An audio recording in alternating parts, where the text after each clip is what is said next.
En este vídeo aprenderás a orientar e identificar los huesos del brazo y de la cintura escapular. El hueso del brazo es el húmero que se articula con la escápula. Los huesos de la cintura escapular lo formarán la escápula y la clavícula.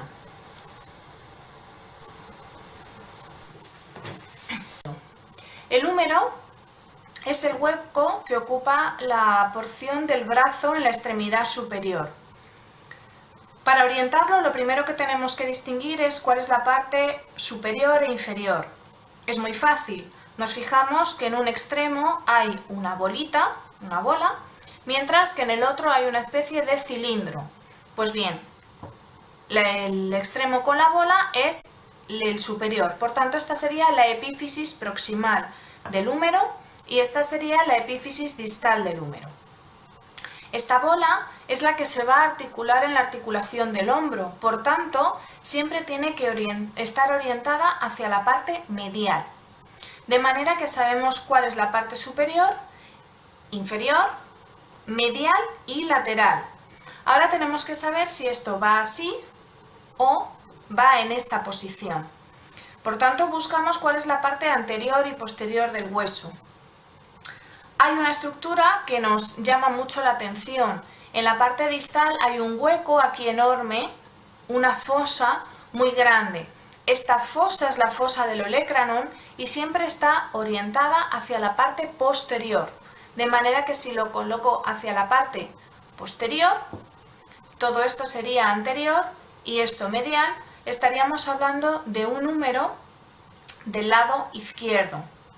La cabeza del húmero se articulará con la cavidad glenoidea de la escápula y este cilindro, que son los cóndilos del húmero, se articularán con el radio y el cúbito en la articulación del codo.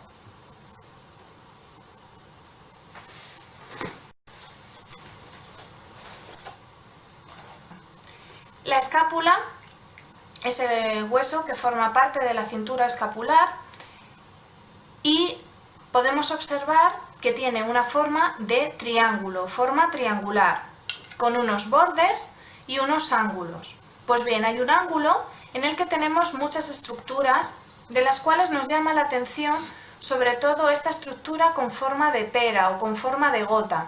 Es la cavidad glenoidea. En esta cavidad glenoidea se va a articular la cabeza del húmero, por tanto, va a participar en la articulación del hombro y esta cavidad glenoidea va a estar siempre orientada hacia la parte lateral. Sabiendo que esto va en la parte lateral, nos fijamos que la parte lisa de la escápula se tiene que orientar siempre hacia la parte anterior. Del otro lado también es liso, pero hay un saliente óseo que es la espina de la escápula. Esta espina de la escápula siempre está orientada hacia la parte posterior. De manera que colocando la cavidad glenoidea hacia la parte lateral, la cara completamente lisa de la escápula hacia la parte anterior y siempre el vértice del triángulo hacia la parte inferior, estaríamos hablando en este caso de una escápula del lado derecho.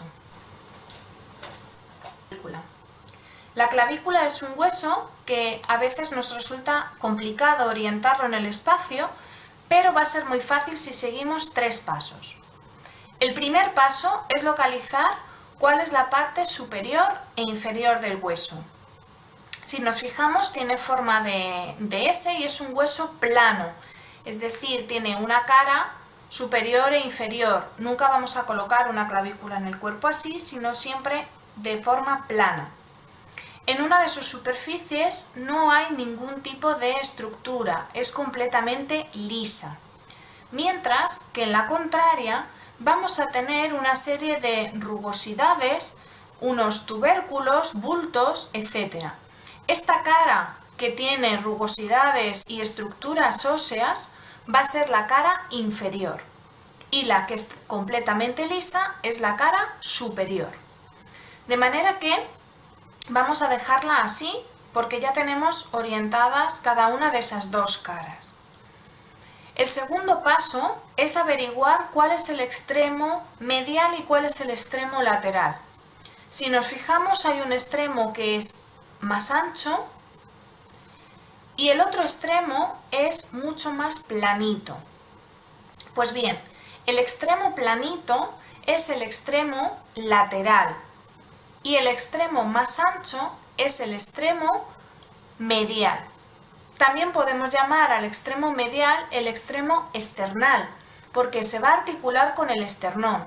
De hecho, si pensamos, en la región medial se articulará con el esternón y el cartílago de la primera costilla, que son dos cosas, por eso es más ancho.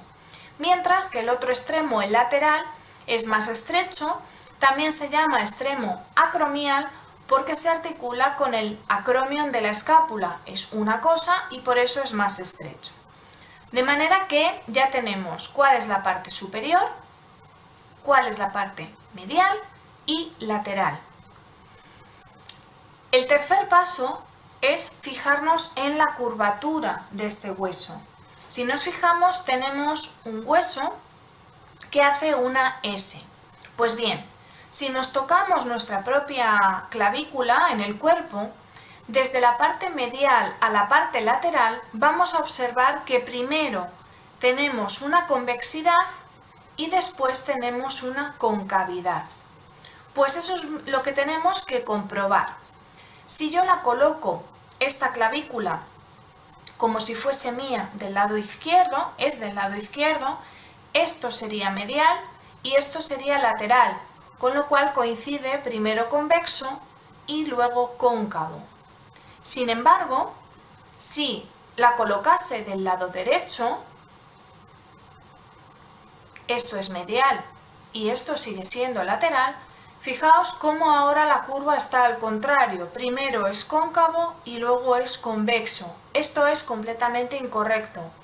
Para comprobar de qué lado es, una vez que he hecho el paso 1 de superior e inferior, el paso 2 de medial y lateral, lo medial ya no lo muevo y lo único que hago es girar la clavícula desde la derecha hacia la izquierda, pero esto sigue siendo siempre medial y compruebo que la curvatura sea la adecuada. Como os decía, primero convexo y luego cóncavo.